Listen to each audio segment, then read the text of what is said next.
I'm gonna keep this recording. It's not gonna go off again. So let me tell you guys what happened. So apparently I didn't wake up. I had my alarm set for 5:55 in the morning. Okay? And I don't know how I didn't hear my alarm go off. I literally turned off my alarm in my sleep. However, we got here a little early, like extremely late. We got here at 5:59. The siren went off at 10:01. That's awesome.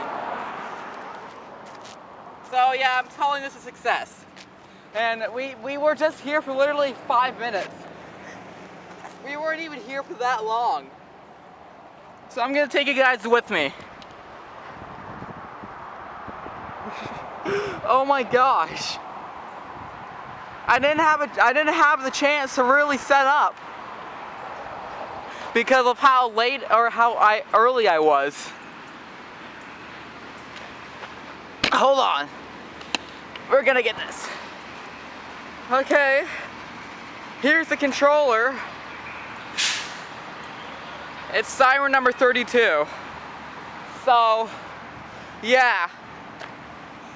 I'm surprised I literally got that on camera. Just in time.